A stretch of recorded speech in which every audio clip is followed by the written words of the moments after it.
So what the Hizmet movement does is say to us that, one, we cannot universally condemn a different faith tradition simply because of what it is, and secondly, there are incredible numbers of people of goodwill who also work for peace and justice. Cross and the crescent.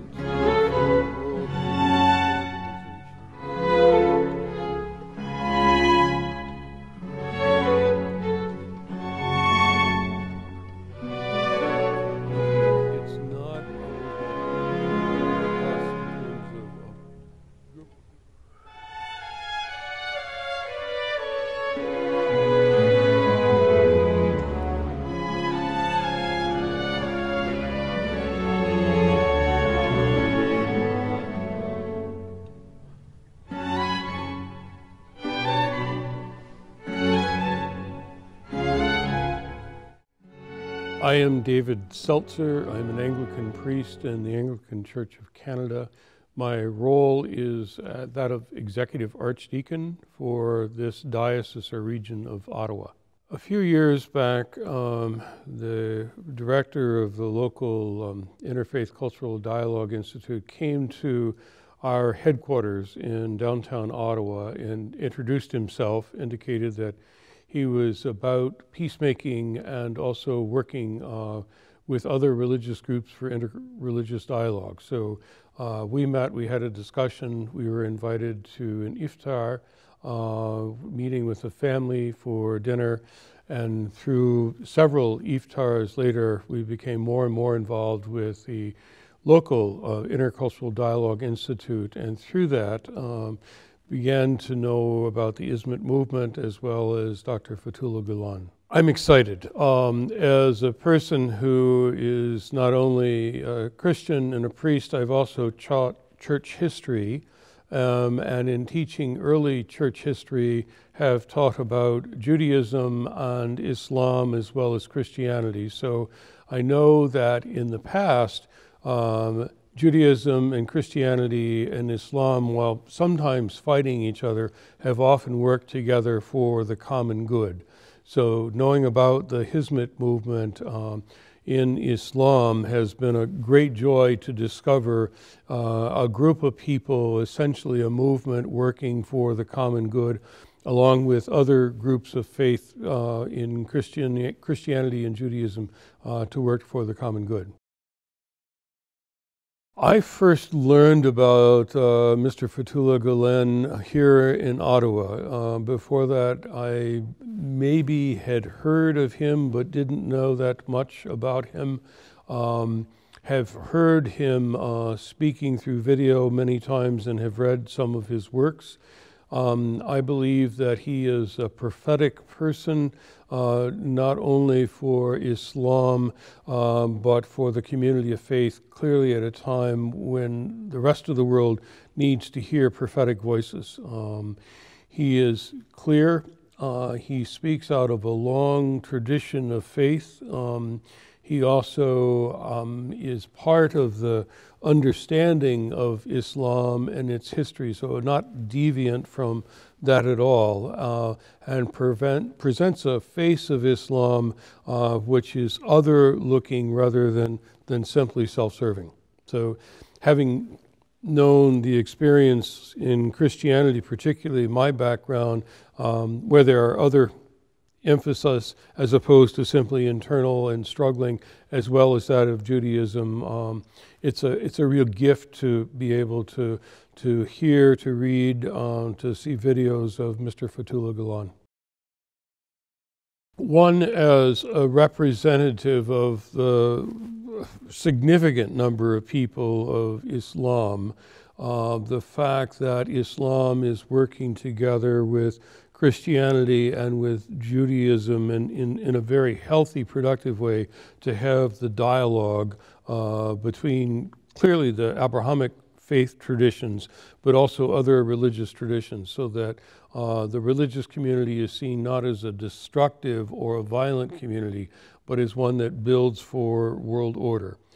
The second is the common good, particularly with the Hizmet movement in terms of education, in terms of disaster relief, in terms of working with our societies to produce the common good, the foundations in which there is peace, there is justice, in which there's an understanding of an appreciation of science and culture, not as opposed to religion, but working together. Given our common current images of Islam from a Western point of view, which is often seen as either jihadist in a negative perception or is violent, what the Hizmet movement does is to say that in Islam, back to its roots, is also a religion of peace.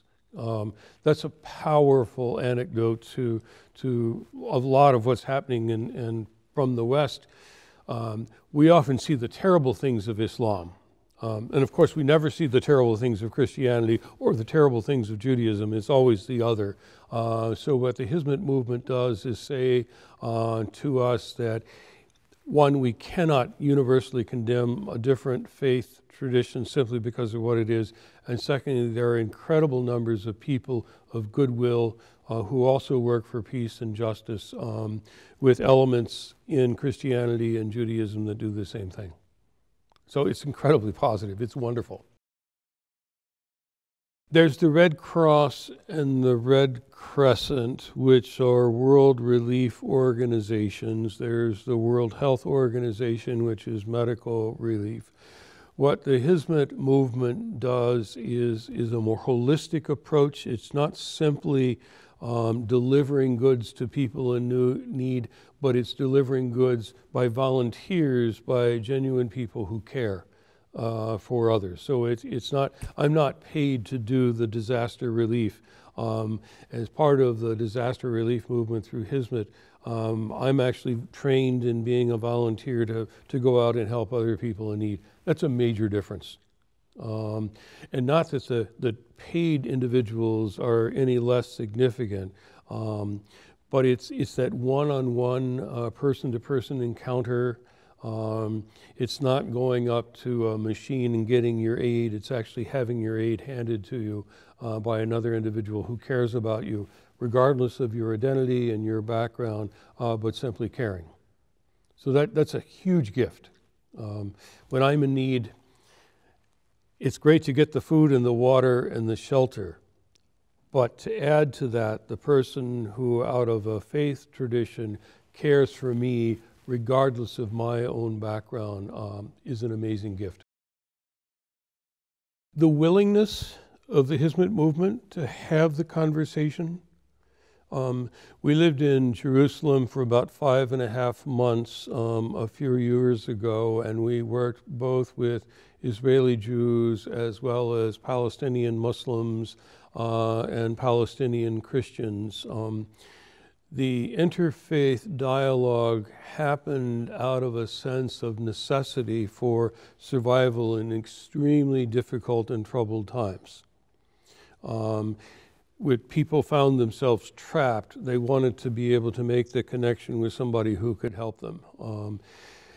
With the Hizmet movement, it's not a movement for us in terms of a group of people who need to have the dialogue because of necessity, but is having the dialogue out of the sense of abundance and out of the purpose of movement. As a Christian,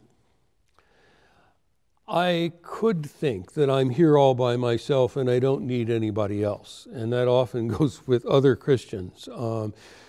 But as a Christian, that commandment to love one another is not just to love other Christians, but to love everyone, regardless of whether they're Christian or not, and to find sisters and brothers in Islam and sisters and brothers in Judaism and Hinduism willing to work together for that greater good is fabulous. To find a movement like the Hizmet movement for whom that's a major purpose is an incredible gift. Education is both a faith statement for me, is a critical factor in what it is to develop as a human being. It's education that enables people to get out of poverty.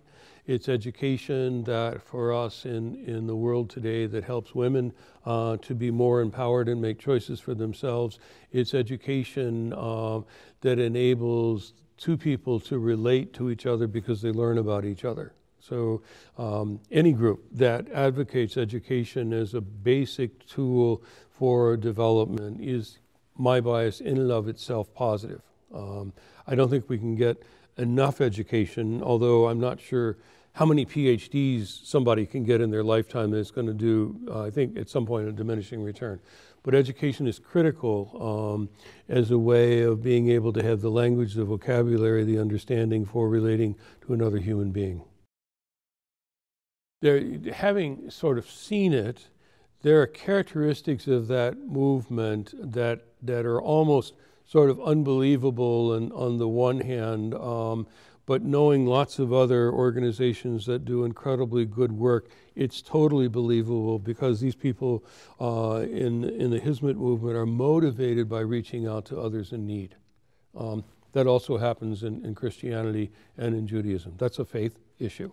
It's one thing to be religiously observant, which you go through the actions and the rituals.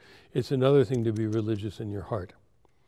What I saw from the Hizmet movement was focusing more, not so much here in terms of practices, although that's true, but it was clearly here in the heart, that it was people who believed who also cared. Cared enough to educate the young and provide scholarships for the young, which we saw in a couple of the schools that we visited, cared enough to risk their own life and certainly time off from work to deal with disasters, cared enough in terms of the Writers and Journalists Guild to talk about how do we report, how do we write, how do we express that interaction of faith and science. So it was clearly a heart movement that had an organizational structure as part of it, and as a piece of that was the gift of Islam. In the Writers and Journalists building that we were in, there was the Torah in Hebrew, the scriptures which were in English, and then the Quran, which was, of course, in Arabic, and recognizing that each has its own gift and contribution, but that they can work together. So, and I saw that as not something just to look how wonderful we are, but this is what we're trying to practice. The Hizmet movement, to me, personifies peaceful communication among different faiths. It's very open and honest and genuine and very welcoming to all faiths.